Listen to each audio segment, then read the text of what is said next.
नमस्कार मित्रमैत्रिणींनो, मी विजया परब तुम्हा सर्वांचे स्वागत करते स्वामींची छत्रछाया या माझ्या यूट्यूब चॅनलवरती।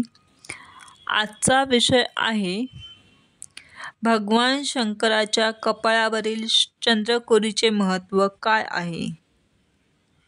भगवान शंकराच्या कपाळावरची चंद्रकोर म्हणजेच अर्धचंद्र हा फार गूढ आणि महत्त्वपूर्ण प्रतीक आहे।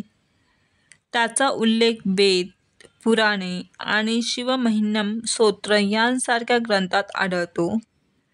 त्यामागे काही प्रमुख अर्थ पुढीलप्रमाणे आहेत। भगवान शंकराची कृपा प्राप्त करून घेण्यासाठी शिवलीलामृत पोथीचे पारायण करावे, सोबत शक्तिशाली पुरातन काळभैरव पाठ पठण करावे। 1. कालाचे नियंत्रण। चंद्र हा कालाचा अधिपती मानला जातो। मास, तिथी, पंधरवडा, ऋतू यांचे गणन चंद्रावर चालते।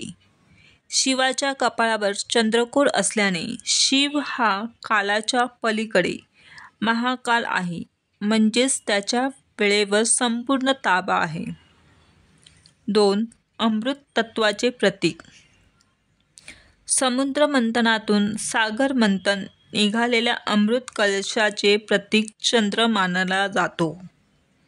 शिवाच्या शिरोभागी असलेला चंद्र हे अमृत स्वरूप, अमरत्व आणि चैतन्य यांचे चिन्ह आहे।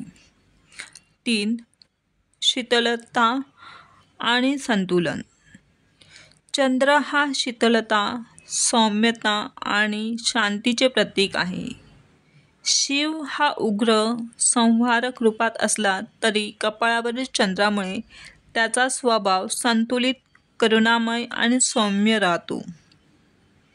4. शिवाचा अलंकार।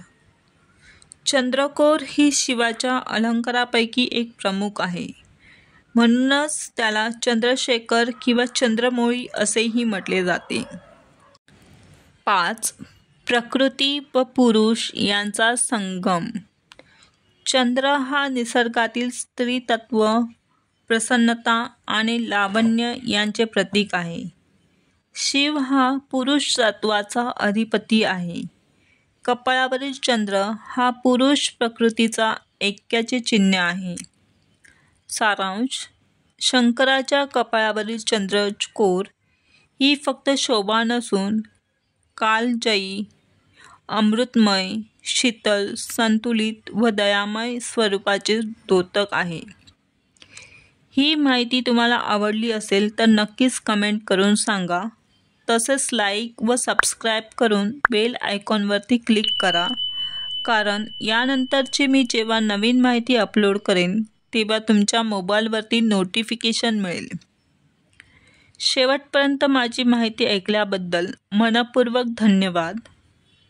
तुमचा दिवस स्वामीमय जावो हीच माझी स्वामींचरणी प्रार्थना। श्री स्वामी समर्थ। हर हर महादेव।